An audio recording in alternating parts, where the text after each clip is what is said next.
मेरी नंद दाई थी। यूं जब भी कोई डिलीवरी केस नंद के पास आता तो वो फौरन मेरे शोहर के पास भाग कर आती और कहती, मुबारक हो, जल्दी चल, नया केस आया है। तो शोहर इतना खुश होता कि मुझे 20,000 रुपए देकर कहता, जाओ तुम शॉपिंग करने चली जाओ।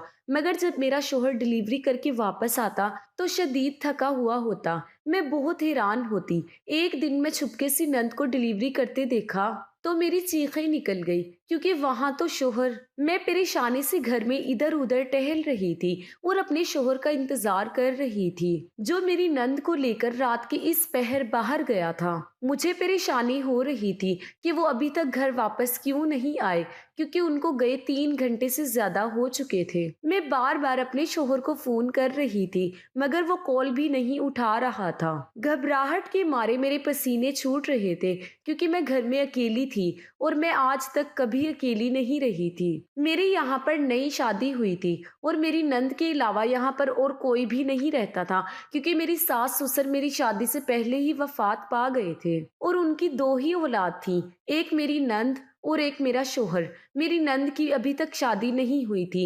मेरी नंद दाई थी और औरतों की डिलीवरी करवाती थी। इसी सिलसिले में मेरा शोहर उसे लेकर गया था, लेकिन अब तक तो उन्हें वापस आ जाना चाहिए था, क्योंकि बहुत वक्त हो गया था। आधा घंटा और गुजर गया। नींद से मेरी आंखें बंद होने लगी। तभी अचानक बैरूनी दरवाजा खुला और मेरा शोहर अंदर आता दिखाई दिया। मैंने चौंक कर उसे देखा, क्योंकि वो तो मेरी नंद के कपड़ों में मलबूस था। मुझे देखकर वो घबरा गया, पूछने लगा कि तुम अभी तक नहीं सोई। मैंने कहा कि मैं आप लोगों का इंतजार कर रही थी, मगर ये तो बताएं कि रामीन कहाँ है और आपने ये उनके कपड़े क्यों पहन रखे हैं। तो मेरा शोहर बात को टालने वाले अंदाज में कहने लगा, वो असल में मेरे कपड़े फट गए थे, तो रामीन तो वैसे भी हर केस के बाद नए कपड़े पहनती है, तो उनके उतारे हुए कपड़े मैंने पहन लिए। सोचा कि रात घर वापस जा रहा हूँ, कौन सा कोई देख लेगा। अपने शोहर की इस वजाहत से मैं मुतमईन हो गई और दोबारा से अपनी नंद के बारे में पूछा कि वो आपके साथ क्यों नहीं आई। तो कहने लगा, वो थोड़ी देर तक आ जाएगी, फिलहाल उन्होंने मुझे घर भेज दिया है, तुम आओ कमरे में और आकर सो जाओ। कुछ देर बाद मेरा शोहर तो लेट गया, लेकिन मुझे नींद नहीं आ रही थी और मैं यही सोच रही थी कि मेरी नंद अभी तक वापस क्यों नहीं आई। मैं खिड़की में जाकर खड़ी हो गई। आधे घंटे में मैंने जो मंजर देखा वो देखकर बहुत ही ज्यादा हैरानी हुई। एक बड़ी सी गाड़ी हमारे घर के आगे आकर रुकी। उस गाड़ी में से मेरी नंद को 2 औरतों ने सहारा देकर बाहर निकाला था। मैं अचानक अपनी नंद की हालत देखकर घबरा गई और अपने शोहर को जगाते हुए कहने लगी कि आपकी बहन आई है, लेकिन वो ठीक नहीं है। जब तक हम दोनों बाहर पहुंचे, 2 औरतें रामीन को सहारा देकर घर के अंदर तक लेकर आई थी। मेरा शोहर फौरन आगे बढ़ा और अपनी बहन का हाथ पकड़कर कमरे में ले गया। मुझे कुछ समझ नहीं आ रही थी कि वो तो किसी औरत की डिलीवरी करवाने गई थी और वापसी पर खुद ऐसे ही निढाल होकर आ गई थी कि उससे एक कदम भी चला नहीं जा रहा था। मैंने अपने शोहर को कहा कि इनको अस्पताल ले चलते हैं, इन्हें क्या हुआ है, लेकिन वो कहने लगा कि फिक्र करने की कोई बात नहीं है, रामीन डिलीवरी करवाने के बाद यूं ही थोड़ी देर के लिए बीमार हो जाती है, मैं अभी डॉक्टर को कॉल करता हूँ, आ जाएगा। मैं उसकी बेफिक्री देखकर हैरान हो रही थी कि उसकी बहन की कितनी बुरी हालत है और ये अस्पताल ले जाने की बजाय डॉक्टर का इंतजार कर रहा है और ये परेशान भी नहीं लग रहा, ऐसे जैसे कि ये मामूल की बात हो। मैंने देखा कि वो बाहर जाकर उन दोनों औरतों को कुछ पैसे दे रहा था। वो दोनों शुक्रिया कहते हुए वापस उसी गाड़ी में चली गई। मैंने अपनी नंद की तरफ देखा तो मुझे उससे खौफ आया। उसकी सांस बुरी तरह से चल रही थी और उसकी हालत बहुत ही ज्यादा खराब थी, लेकिन मेरा शोहर इत्मीनान से बैठा डॉक्टर के आने का इंतजार कर रहा था। डॉक्टर के आते ही कहने लगा कि तुम जरा कमरे से बाहर चली जाओ, डॉक्टर साहब को देखने दो। मैं और मेरा शोहर कमरे से बाहर आ गए। थोड़ी देर के बाद डॉक्टर भी चला गया। मेरे शोहर ने मुझे अपनी नंद के कमरे में जाने से मना कर दिया। हालांकि मैंने बहुत कहा कि उनकी तबीयत ठीक नहीं है, मुझे इनके साथ सोने दो, हो सकता है इन्हें किसी चीज की जरूरत पड़ जाए, मगर वो कहने लगा कि नहीं, रामीन को अकेले सोना पसंद है और फिक्र ना करो, सुबह तक वो बिल्कुल ठीक हो जाएंगी। उसके सच में मेरी नंद वाकई सुबह तक बिल्कुल हट्टी कट्टी और सेहतमंद नजर आ रही थी। हालांकि रात को तो उसकी हालत यूं थी कि जैसे वो मरने ही वाली हो। اگرچہ مجھے یہاں پر شادی کر کے آئے ہوئے صرف 1 مہینہ ہی ہوا تھا، مگر پھر بھی مجھے اپنی نند اور شوہر کی حرکتیں کبھی کبھی بہت مشکوک اور عجیب و غریب لگتی تھی۔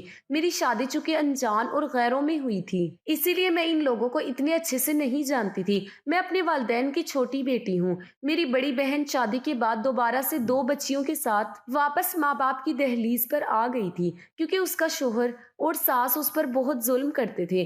میری بڑی بہن کی پریشانی کی وجہ سے ہر وقت گھر میں سوگ کا ہی سما ہوتا تھا، اور ایسی صورتحال میں میرے لیے کوئی مناسب رشتہ بھی نہیں مل رہا تھا۔ میرے اماں اور ابا میرے رشتے کے سلسلے میں بہت پریشان تھے، اور کئی جگہ پر بات بنتے بنتے بگڑ گئی تھی۔ کسی رشتے والی نے ایک ایسے رشتے کا بتایا کہ ان کا اکلوتا بیٹا تھا اور صرف ایک نند تھی، اور وہ لوگ اچھے کھاتے پیتے تھے۔ تو میرے ماں باپ نے سوچنے اور فیصلہ کرنے میں زیادہ دیر نہیں لگائی، اور معمولی سی چھان پٹک کے بعد میرا رشتہ طے کر دیا۔ مجھے ماں نے بتایا تھا کہ تمہاری نند ایک دائی ہے اور لڑکا ایک اچھی کمپنی میں مینیجر کے طور پر کام کر رہا ہے۔ میں اپنے ماں باپ کے فیصلے پر کیا اعتراض کر سکتی تھی، اس لیے چپ چاپ ہاں کر دی اور بیاہ کر ان لوگوں کے گھر پر چلی آئی۔ جس روز میری شادی تھی اس روز اچانک میری نند کو ایمرجنسی کال آئی، تو میرا شوہر مجھے یوں ہی اسٹیج پر چھوڑ کر اپنی بہن کے ساتھ چلا گیا۔ اس نے مجھے کہا تھا کہ جب بھی میری بہن کو کیس کے سلسلے میں کال آتی ہے تو ہمیشہ میں ہی اسے لے کر جاتا ہوں۔ اس وقت تو میں بہت تھکی ہوئی تھی، اسی لیے سو گئی، اور مجھے پتا نہیں چل سکا کہ میرے بعد سونے کے یہاں پر کیا کچھ ہوتا رہا۔ لیکن آج 1 مہینے بعد میری نند کو جب دوبارہ ایمرجنسی کیس کے لیے کال آئی تو یہ سب معاملات میری نظر میں آ گئے۔ جب بھی میری نند کوئی ڈیلیوری کروا کے آتی تو اس کی طبیعت خراب ہو جاتی تھی۔ اس کا مطلب تو یہی تھا کہ میری شادی والے روز بھی اس کی طبیعت تو خراب ہو گئی ہوگی، مگر مجھے پتا نہیں چل سکا تھا، اور آج اتفاق سے معلوم ہو گیا کیونکہ میں جاگ رہی تھی۔ میری نند مجھے کہنے لگی کہ اصل میں یہ ڈیلیوری والا کام بہت ہی محنت طلب ہے، اور اب چونکہ میری عمر بھی ہو گئی ہے تو اسی لیے میری خود کی طبیعت خراب ہو جاتی ہے، تو جن کے گھر میں یہ کام کرنے جاتی ہوں وہ اپنی ملازمہ کے ساتھ مجھے گھر واپس بھجوا دیتے ہیں۔ میں نے پوچھا تو پھر آپ اپنے بھائی کے ساتھ ہی کیوں نہیں آ جاتی واپس؟ تو رامین کہنے لگی کہ تم تو مجھ سے ایسے سوال جواب کر رہی ہو جیسے تم پولیس والی ہو اور میں کوئی چور ہوں۔ تمہیں ایسا کیا مجھ پر شک ہو گیا ہے؟ نند کی بات سن کر میں شرمندہ ہو گئی اور کہنے لگی کہ نہیں ایسی کوئی بات نہیں ہے، میں تو ویسے ہی پوچھ رہی تھی۔ مجھے اماں نے شادی سے پہلے سمجھاتے ہوئے کہا تھا کہ تمہاری بڑی بہن پہلے ہی 2 بچوں کے ساتھ ہمارے گھر پر ہے، تو تم نے کوشش کرنی ہے کہ اپنی نند اور اپنے شوہر کے دل میں اپنا مقام پیدا کرو، ان کو کبھی کسی شکایت کا موقع نہیں دینا، کیونکہ ہم اب کسی طور پر بھی ایک اور بیٹی کا دکھ اٹھانے کے متحمل نہیں ہو سکتے۔ اور میں نے اپنی ماں باپ کی اس بات کو پلو سے باندھ لیا تھا، چاہے کچھ بھی ہو جائے میں لوٹ کر اپنے گھر واپس نہیں جاؤں گی۔ ویسے بھی میری نند اور میرے شوہر کا رویہ مجھ سے اچھا ہی تھا، وہ نہ مجھ پر بلا وجہ کی روک ٹوک کرتے تھے نہ ہی پابندیاں لگاتے تھے، سب کچھ اچھا جا رہا تھا کہ اچانک پھر سے آدھی رات کو ایک دن میرے شوہر کے موبائل پر کال آئی۔ وہ فوراً اٹھ گیا اور کہنے لگا کہ ایمرجنسی کیس ہے، مجھے رامین کو ساتھ لے کر جانا ہوگا۔ وہ اپنی بہن کے کمرے کی طرف بڑھ گیا۔ تھوڑی دیر کے بعد وہ دونوں گھر سے باہر چلے گئے، اور میں سوچتی گئی کہ آخر یہ ایمرجنسی کیس رات کے وقت ہی کیوں آتا ہے۔ یہ تیسری بار تھا کہ انہیں ایمرجنسی کیس کی کال رات کے وقت ہی آئی تھی، ورنہ دن کے وقت تو آج تک میں نے انہیں کہیں نہیں جاتے دیکھا تھا۔ جاتے وقت میرے شوہر نے مجھے تاکید کی تھی کہ میں اس کے انتظار میں جاگتی نہ رہوں، کیونکہ ہو سکتا ہے کہ دیر ہو جائے، لیکن میں ایک وفادار بیوی کی طرح اس کا انتظار کر رہی تھی کہ وہ خیر خیریت سے گھر لوٹ آئیں، تبھی میں سونے کے لیے کمرے میں جاؤں۔ تقریباً 4 گھنٹے گزر گئے اور صبح کی سفید نمودار ہونے میں کچھ ہی دیر باقی تھی کہ پھر سے وہی معاملہ درپیش ہو گیا۔ اپنے شوہر کو میں نے اکیلے ہی آتے دیکھا، اور اس نے آج پھر سے رامین کے کپڑے پہن رکھے تھے۔ مجھے یہ بہت عجیب لگا کہ چلو اس دن تو مان لیا کہ اس کے کپڑے پھٹ گئے ہوں گے، تو یہ اپنی بہن کے کپڑے پہن کر گھر واپس آ گیا، لیکن آج بھی وہی ہوا۔ وہ مجھے دیکھ کر کچھ غصے سے کہنے لگا، میں نے تمہیں کہا تھا کہ تم سو جاؤ، تم کیوں جاگ رہی ہو؟ میں اس سے ان کپڑوں کے بارے میں پوچھنا ہی چاہتی تھی کہ اس کے غصے کی وجہ سے خاموش ہو گئی اور کچھ بھی نہ پوچھا۔ نہ جانے کیوں لیکن مجھے یہ احساس ہو رہا تھا کہ شاید اس نے اسی لیے مجھے ڈانٹا اور غصہ کیا ہے تاکہ میں ان سے ان کپڑوں کے بارے میں کوئی سوال نہ کروں۔ آدھے گھنٹے کے بعد میری نند بھی لڑکھڑاتے ہوئے 2 ملازموں کے سہارے ایک ایک بڑی سی گاڑی سے نکلی اور گھر کے اندر آ گئی۔ آج بھی رامین کی حالت بہت خراب لگ رہی تھی اور میرے بار بار کہنے کے باوجود اس نے اسی ڈاکٹر کو بلایا جو اس دن بھی آیا تھا۔ وہ ڈاکٹر اور میرا شوہر میری نند رامین کے کمرے میں تھے اور میں کمرے کے باہر کھڑی تھی۔ تو اچانک میرے کانوں میں ڈاکٹر کی آواز آئی اور میں چونک پڑی۔ وہ میری نند سے کہہ رہا تھا کہ اب تمہیں یہ کام چھوڑ دینا چاہیے، تمہاری بھابھی ہے نا، تم اس سے یہ کام کیوں نہیں کرواتی؟ میں نے حیران ہو کر اندر جھانکا تو وہ میری نند کو انجیکشن لگا رہا تھا اور مسلسل اسے یہی کہہ رہا تھا کہ تم اب یہ کام نہ کرو، تمہاری صحت اجازت نہیں دیتی، اپنی بھابھی کو سونپ دو یہ کام۔ میں پریشان ہو گئی کہ یہ ڈاکٹر کیا کہہ رہا ہے، اس کا دماغ خراب تو نہیں ہو گیا؟ بھلا یہ والا کام میں کیسے کر سکتی تھی؟ میں نے یہ کام پہلے کبھی نہیں کیا، وہ تو ایک دائی تھی اور میں تو ہرگز اس کی جگہ یہ کام نہیں کر سکتی تھی۔ ڈاکٹر باہر نکلا تو میری طرف ایک گہری نظر سے دیکھتے ہوئے میرے شوہر کو اپنے ساتھ آنے کا اشارہ کر کے وہاں سے جانے لگا۔ جاتے جاتے اس کی بات میرے کانوں میں پڑی۔ وہ میرے شوہر سے بھی یہی کہہ رہا تھا کہ اب اپنی بہن کو چھوڑ کر اپنی بیوی سے یہ کام لو، فائدے میں رہو گے۔ میں غصے سے اپنے کمرے میں آ گئی کہ ڈاکٹر کا تو دماغ جل گیا ہے کہ ایسی بات کر رہا ہے۔ خیر میں نے اس کی بات کو جانے دیا، لیکن مجھے اس بار شک ہو چکا تھا اور مجھے سمجھ نہیں آ رہی تھی کہ یہ کیا معاملہ ہے کہ میرا شوہر جاتا تو اپنے کپڑوں میں ہے لیکن جب واپس آتا ہے تو اس نے میری نند کے کپڑے پہنے ہوتے ہیں۔ یہ کام ہر مہینے ہوتا تھا۔ کبھی کبھی اچانک ہی رات کو میرے شوہر کو کال آتی ہے اور ایمرجنسی کا کہہ کے اپنی بہن کو لے کر چلا جاتا ہے اور پھر سے وہی سارا کچھ دہرایا جاتا ہے۔ لیکن اب تو مجھے شک ہو چکا تھا کہ 4 مہینے گزر چکے تھے اور مجھے ابھی تک اس سے زیادہ کچھ نہیں پتا چلا تھا۔ وہ دونوں ہی کیس کے سلسلے میں جاتے ہیں، مگر کہاں پر جاتے ہیں اور کیا کرنے جاتے ہیں مجھے نہ تو انہوں نے کبھی بتانے کی ضرورت محسوس کی تھی اور نہ ہی میں نے پوچھا تھا۔ لیکن اب دن بدن مجھے بھی تجسس ہو رہا تھا اور مجھے نہ جانے کیوں ایسا لگ رہا تھا کہ معاملہ کوئی اور ہی ہے۔ ایک بار تو نند کی طبیعت کچھ زیادہ ہی خراب ہو گئی اور مجھے تو اس کی اس حالت میں دیکھ کر خوف آنے لگا۔ ایسے لگا جیسے بس اب اس کا آخری وقت قریب ہی ہے۔ فوراً ہی وہی ڈاکٹر بھاگا ہوا چلا آیا اور اس کو انجیکشن لگایا اور ڈانٹتے ہوئے بولا کہ میں نے تمہیں کہا تھا نا کہ اب اپنی بھابھی سے یہ کام کرواؤ، خود چھوڑ دو، تم سنتی کیوں نہیں ہو؟ اس بیماری میں بھی میری نند نے اس کا ہاتھ پکڑ کر آنکھوں کے اشارے سے اسے منع کر دیا، جیسے وہ اسے کچھ بتانے سے منع کر رہی ہو۔ میں یہ دیکھ کر الجھن اور پریشانی میں پڑ گئی کہ کیا بات ہے، یہ سب مل کر مجھ سے کیا چھپا رہے ہیں۔ میرے شوہر نے ڈاکٹر سے سرگوشی میں کہا کہ ابھی اسے یہ سب بتانے کا صحیح موقع نہیں ہے، تو میری بیوی کے سامنے بار بار یہ باتیں کر کے اسے شک میں مبتلا مت کرو۔ اگرچہ اس نے یہ بڑی ہی آہستہ آواز میں کہا تھا، مگر میرے کان تو مسلسل ان کی طرف ہی لگے ہوتے تھے، اسی لیے میں نے یہ سن لیا تھا۔ ڈاکٹر کے جانے کے بعد بھی میرا شوہر رامین کے کمرے میں ہی تھا۔ میں تھوڑی دیر کے بعد بلانے آئی تو میری نند کی آواز مجھے سنائی دی۔ وہ کہنے لگی کہ بھائی میرا خیال ہے ڈاکٹر ٹھیک ہی کہہ رہا ہے کہ اب وقت آ گیا ہے کہ اس سے یہ سب کچھ کروانے کا۔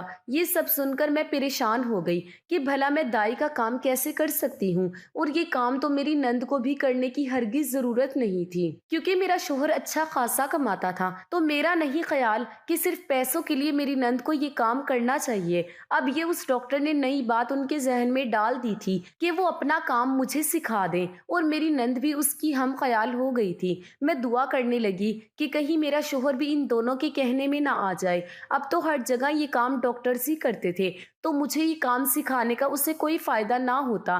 میں نے سوچ لیا کہ جب میرا شوہر مجھ سے یہ بات کرے گا تو میں اس کو صاف صاف منع کر دوں گی۔ کچھ دنوں بعد ہی مجھے میری بہن کی کال آئی۔ وہ کہنے لگی کہ میری چھوٹی بیٹی کی طبیعت ٹھیک نہیں ہے، تم میرے ساتھ اس کو ہسپتال لے کر چلو۔ میں شوہر سے اجازت لے کر میکے آ گئی اور اپنی بہن کے ساتھ ایک گورنمنٹ ہسپتال میں چلی گئی۔ بھانجی کو ڈاکٹر سے چیک کروانے کے بعد جیسے ہی ہم دوائیاں لینے اسٹور پر آئے تو میں چونک گئی۔ مجھے جیسے اپنی آنکھوں پر یقین ہی نہیں آیا۔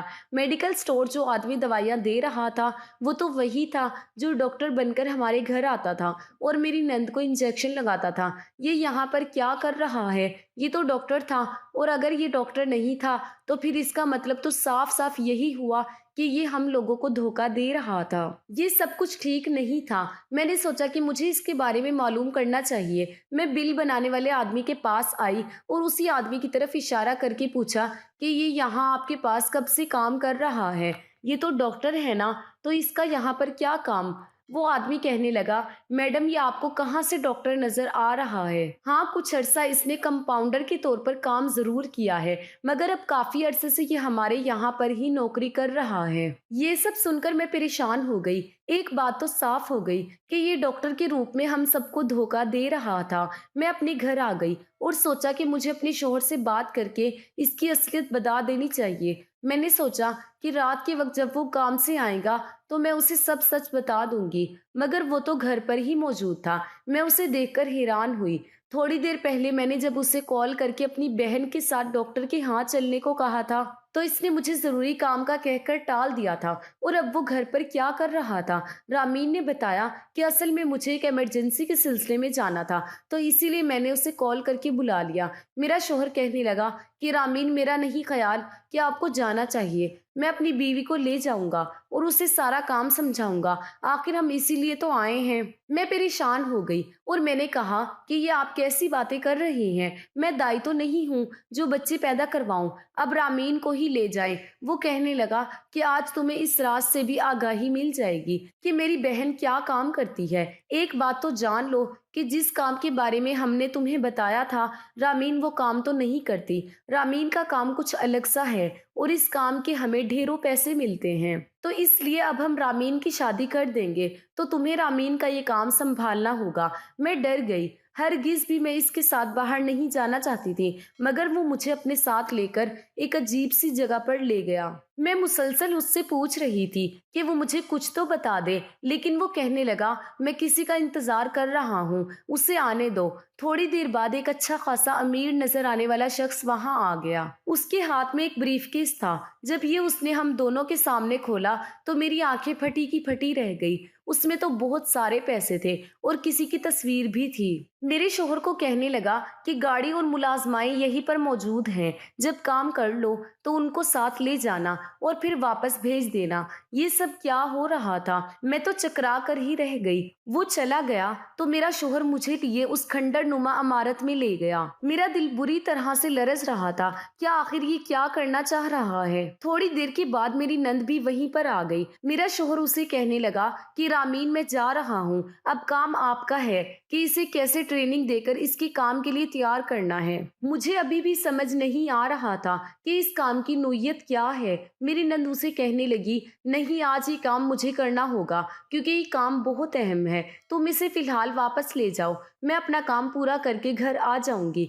मेरा शोहर मुझे कहने लगा कि तुम ऐसा करो कि घर वापस चली जाओ, मैं इधर रामीन के पास ही रुकूंगा। हो सकता है ना मेरी किसी मदद की जरूरत पड़ जाए। मैं तो वहां से जान छुड़ाकर भागी और रास्ते में सोचने लगी कि आखिर वो दोनों ऐसा क्या खास काम कर रहे हैं कि उसके लिए उन्हें इतने सारे पैसे दिए जा रहे हैं। मुझे शुरू दिन उनका ये काम बहुत मशकूक लग रहा था और मैं हरगिज भी ऐसे किसी काम का हिस्सा नहीं बन सकती थी। अभी मैं रास्ते में ही थी कि अचानक मुझे ख्याल आया कि मुझे वहां पर जाकर देखना तो चाहिए कि वो दोनों वहां क्या कर रहे हैं। मुझे उन्होंने क्यों भेज दिया? मैंने रक्शे वाले को वापस मोड़ने का कहा और उस जगह से थोड़ी दूर ही उतर गई और पैदल चोरी चोरी वहां पर जाने लगी। मैंने वहां पर कुछ आग जलती हुई देखी तो मैं घबरा गई कि कहीं उन दोनों को कुछ हो न गया हो, लेकिन जैसे ही मैंने कदम आगे बढ़ाए तो खौफ के मारे मेरे कदमों तले से जान ही निकल गई। मैंने सोचा भी नहीं था कि ये दोनों इस हद तक चले जाएंगे। मुझे सब समझ आ गई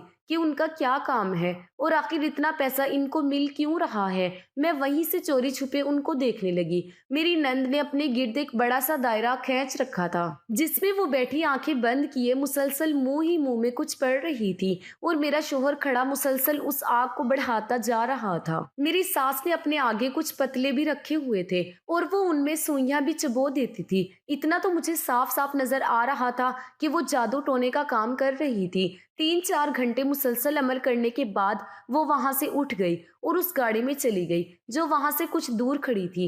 थोड़ी देर के बाद मेरी नंद बाहर निकली तो उसने कपड़े बदले हुए थे। अपने पहने हुए कपड़े उसने उतार कर मेरे शोहर की तरफ बढ़ा दिए और उसको कहा कि ये कपड़े तुम बदल कर घर वापस चले जाओ, मैं कुछ देर के बाद आ जाऊंगी। उसकी हालत बहुत खराब हो रही थी। 2 मुलाजमाएं सहारा देकर गाड़ी के अंदर लेकर चली गई। मेरा शोहर अपनी बहन के कपड़े पहनकर घर की जानिब रवाना हो गया, मगर मैं अपनी नंद के पीछे ही रहना चाहती थी ताकि देख सकूं कि इतनी देर में ये यहाँ पर क्या करती है? मेरे शौहर के जाने के कुछ देर बाद वही आदमी आया जो थोड़ी देर पहले पैसों का ब्रीफकेस लेकर आया था। उसके आते ही मेरी नंद ने उसे कुछ तावीज वगैरह दिए और उसको समझाने लगी कि ये कैसे इस्तेमाल करने हैं। उसकी सांस बुरी तरह से खराब हो रही थी। जल्द ही दोनों मुलाजमों ने उसे गाड़ी में डाला और गाड़ी स्टार्ट हो गई। मैं समझ गई कि अब ये गाड़ी घर की तरफ जाएगी। मैं भी जल्दी से वहां से हट गई और रक्षा लेकर जब घर पहुंची तो दोनों बहन भाई मेरा इंतजार कर रहे थे।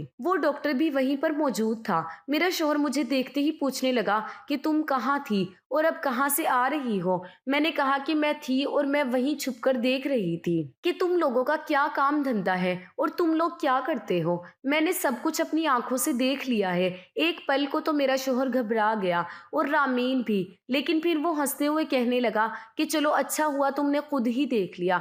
वैसे भी हमने तुम्हें यही काम तो सिखाना है क्योंकि तुमने ही रामीन की जगह संभालनी है। इसकी शादी के बाद मैंने कहा कि मैं हरगिज भी ये काम नहीं करूंगी, ना ही मैं तुम लोगों का साथ दूंगी, लेकिन ये सब गलत है, तुम लोगों को ये नहीं करना चाहिए। मेरा शौहर कहने लगा गलत है लेकिन गैर कानूनी नहीं, ये जुर्म तो नहीं है, बहुत से लोग ऐसा करते हैं। तो मैंने कहा कि हाँ बहुत से लोग ऐसा करते होंगे, मगर किसी नेक इंसान पर, खास तौर पर जबकि वो मशहूर वजीर भी हो, तो उस पर जादू टोना करना और उसको इसके मकसद से पीछे हटाने के लिए उस पर वार करना, ये सब चीजें गैर कानूनी और जुर्म नहीं आ जाता है। मेरे शौहर ने चौंक कर मुझे देखा और अपनी बहन को कहने लगा कि ये जरूरत से कुछ ज्यादा ही जान गई है, इसका कुछ ना कुछ तो करना ही होगा। उसी पल आवाज आई कि उसका नहीं, अब तो तुम्हारा कुछ करना होगा। पुलिस आ चुकी थी क्योंकि मैंने यहाँ पर आने से पहले उन्हें कॉल कर दी थी। शक तो मुझे उन दोनों पर काफी दिनों से हो रहा था, मगर आज अपनी आंखों से देखकर मैं ये जान गई थी कि ये मामूली काम नहीं है, बल्कि आम जादू टोने से हटकर किसी बहुत ही अहम खास मकसद की खातिर ये सब कुछ हो रहा था। बाद में उन लोगों से तफ्तीश के बाद जो सारी कहानी मालूम हुई वो कुछ ये थी, मेरा शौहर असल में कंपाउंडर ही था, मगर जानबूझकर वो डॉक्टर के रूप में आता था ताकि किसी को शक ना हो। वो तीनों पिछले कई साल से ये काम कर रहे थे। ये कोई आम सा जादू टोना नहीं था। वो सहर, इश्क और हांडी का जादू किया करते थे। सहर इश्क किसी ऐसी लड़की पर किया जाता था जिसको कोई लड़का पसंद करता हो और वो लड़की उसको ना चाहती हो, तो इस सूरत में उस पर ऐसा कड़वा जादू करती थी कि वो लड़की खुद ब खुद उस लड़के के पास आ जाती थी और इस मकसद के लिए ये रात को अमल करती थी। दूसरी तरफ हांडी का जादू, ये इन लोगों के खिलाफ करती थी जिनको कोई दूसरा अपने हसद में नुकसान पहुंचाना चाहता हो। ये जादू इंतहाई कड़ा होता था और अगले बंदे को नफसियाती बनाकर आखिरकार कब्र में ही उतार देता था। बड़े बड़े आला ओहदों वाले इस लड़की के क्लाइंट थे और इससे खिदमात हासिल करते थे क्योंकि ये दोनों अमल बड़े ही कड़े और सख्त होते थे और इसमें बहुत तवानाई सर्फ होती थी। इसीलिए इतने अमल को करने के बाद इसकी खुद भी तबीयत खराब हो जाती थी। फिर वो अपने कपड़े उतार कर अपने भाई को दे देती थी ताकि वो पहन ले, ताकि उसके भाई को उसका थोड़ा बहुत इल्म मुंतकिल होता रहे। फिर जब वो घर आती तो उसका साथी उसको डॉक्टर के रूप में ताकत का इंजेक्शन लगाने आता था जिससे उसको सुकून मिल जाता और वो सो जाती। वो आदमी ही उनके लिए एक लाइनर ढूंढ कर लाता था। तो उन तीनों का मंसूबा ये था कि वो मुझे अपनी जगह ये सब सिखा देंगे और भाभी अपनी नंद का काम संभाल लेगी। आज दोपहर में जिस शख्स के साथ उसकी डील हुई थी, मैंने उन लोगों की सारी बातें सुन ली थी। मुझे मालूम हुआ था कि वो आदमी मशहूर वजीर पर हांडी का जादू करवाने आया था ताकि उसको नुकसान पहुंचा सके। मैंने वापस आते हुए उस वजीर को और पुलिस को इस बारे में सब कुछ बता दिया था। यही वजह थी कि मेरे घर आते ही पुलिस भी आ गई और उन लोगों को गिरफ्तार कर लिया। आज वो लोग जेल में हैं और मैं खुला लेकर अपने माँ बाप के घर में हूँ। मगर मुझे खुशी है कि मैंने गलत का साथ नहीं दिया और वही किया जो ठीक था। अगर आपको हमारी आज की कहानी पसंद आई है तो इस वीडियो को लाइक करें और ज्यादा से ज्यादा शेयर कीजिए। इस तरह की मजीद अच्छी अच्छी कहानियां सुनने के लिए हमारे चैनल को सब्सक्राइब करना ना भूलिएगा। अल्लाह हाफिज।